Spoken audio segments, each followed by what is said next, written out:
Good evening. Good evening. I hope you're well. And welcome to my channel, A Touch of Kindness. This evening video is going to be a little bit different in the sense that it's not really ASMR. I'm not really going to try to soothe you off to sleep, but it is more of a soft-spoken ramble on discussions or on topics like I've done in the past, more societal issues where we can I share my opinions or my thoughts, my observations. We kind of discuss what scripture says about it, and then you can also share your thoughts too. I know that you've enjoyed those type of videos, so I thought the best done this way rather than trying to send you off to sleep. That's why it's more brighter the screen is, that's why I'm talking a little bit louder.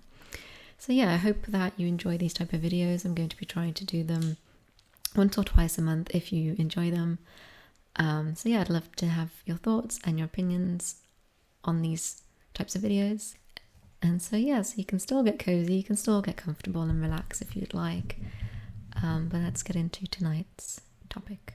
So I've wrote down some notes because that's how I like to process my thoughts. But we're going to get into why are so many influencers turning to Christ. So you might have seen on social media, on YouTube, on all these different social platforms, there's kind of been this movement of influencers turning to Christianity or turning to Christ. And I've seen this in the ASMR community, like Gwen Guiz more recently. And then there was also Slim Whispers, if you remember her as well. She became a Christian. We've seen it through the YouTube community. So there was Lo Anthony, who was this young kind of gay influencer, and he turned to Christ. And there's also Milo Yiannopoulos, who is a political commentator who turned to Catholicism.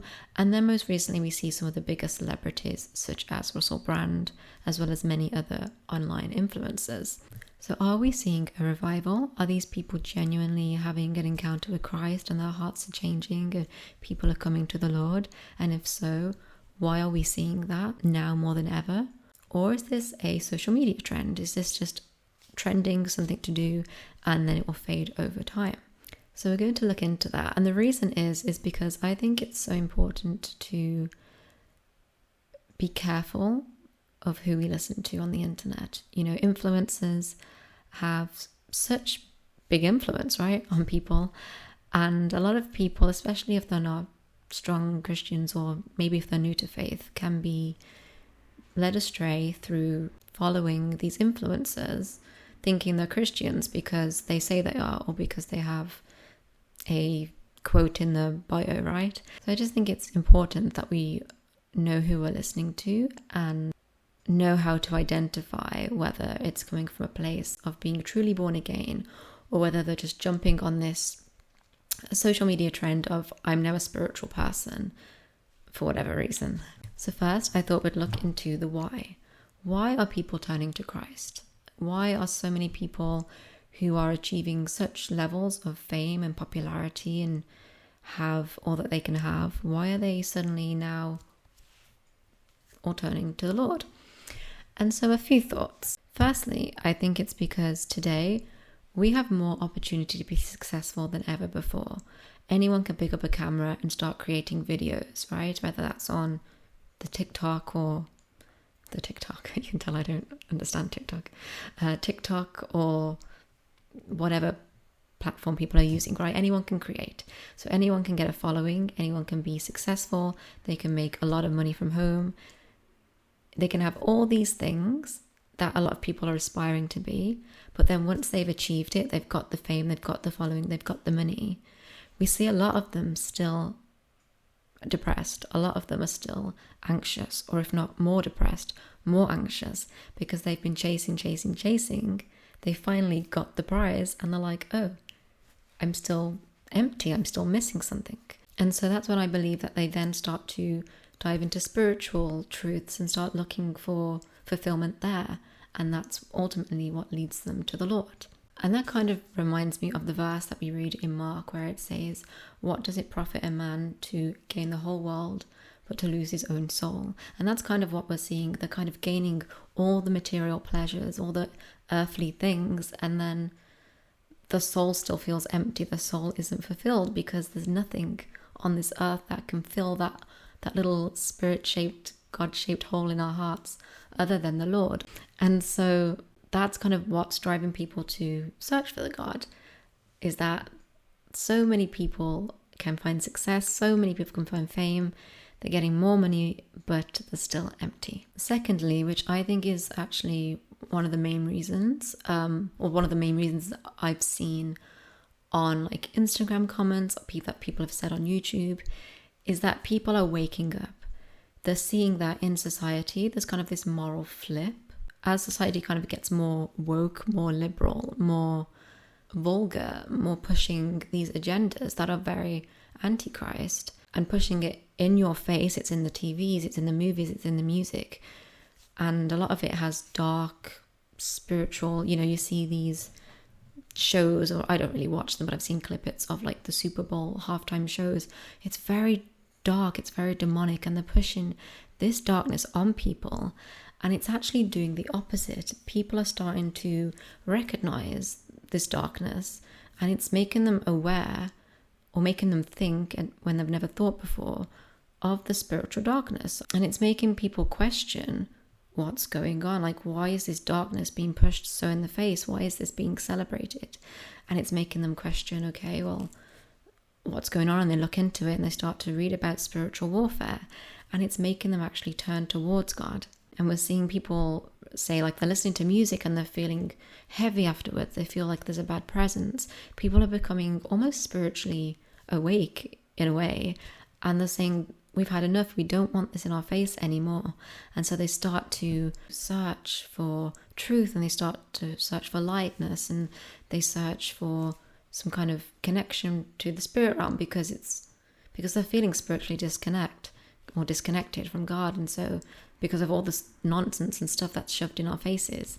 And so on that journey, they obviously find the Lord, and it's great because it's doing the opposite of what the agenda is pushing. So those are kind of the 2 points that I've noticed. People are just tired of what's being pushed in our faces. They're tired of the vulgarness.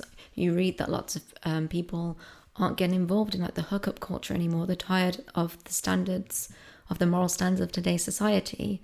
And because of that, they're kind of turning towards, especially young men, I've noticed, more towards a conservative way of life. And along that path, eventually they kind of reach Christ in that search for a different life. And then also you've got those who've got everything, they've achieved everything they've wanted to achieve, but there's still something missing. And because that opportunity is so available to everyone today, we're seeing more and more people turn to the Lord through that, that searching of what's more. They're searching for something more than this earth can give them, because they've already achieved everything that they wanted to achieve. With that being said, it's not for us to sit down and judge, okay, this person's saved, this person's not saved. Like, we do not know people's hearts. We don't know the journey that they're on. And those who are on their early walk with the Lord, their life is going to look very different to the journey later on with the Lord, what they're convicted of later on.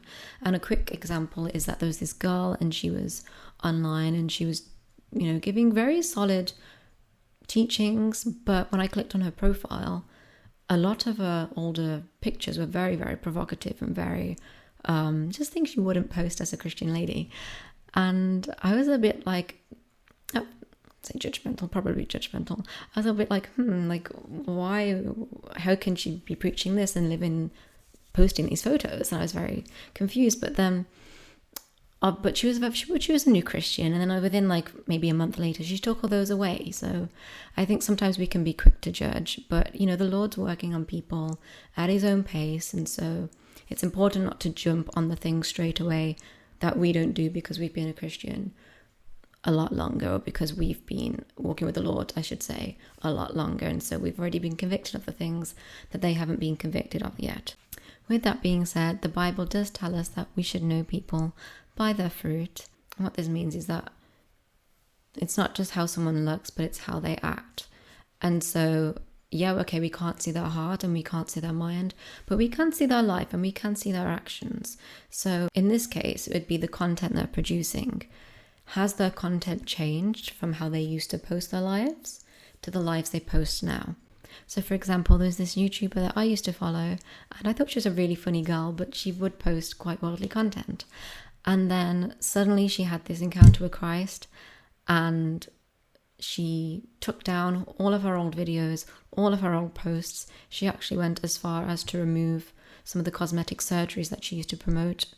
She removed them from her body as a witness, as a statement to say, I am changed now. I'm a different person. I don't believe these things anymore. I don't live my life that way anymore.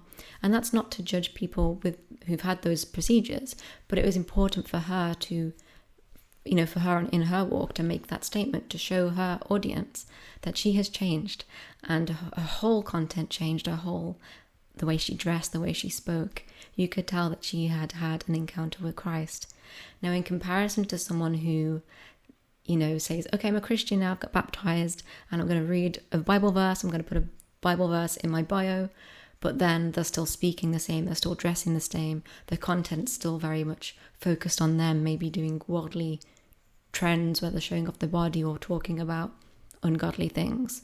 There's a big difference. When there's a difference between someone going on a journey with Christ and you see them evolving and refining over time, and people who are just living life exactly the same, but the only difference is they've put scripture in their bio. So it's just being wise, it's just being discerning on, okay, this person's changed, amazing, great, but can we see the evidence of that? Can we see Jesus in them over time? Or could this just be they popped on a trend because it's getting views? So those are my thoughts on why influencers are turning to Christ, whether it's a trend or whether it's a genuine revival that we're seeing. Let me know what you think. Final note, whether it is a trend that some people are doing, we don't know for sure, and all we can do is be grateful that, I'd rather them jump on that trend than the OnlyFans trend, you know what I mean? And so we can just pray for them, they're on the right path in their own way. So just pray for them, encourage them. And yeah, those are my closing thoughts. So I'd love to know yours. And I hope you enjoyed this video. Let me know if you would like more content like this. And I'll see you soon. Good night.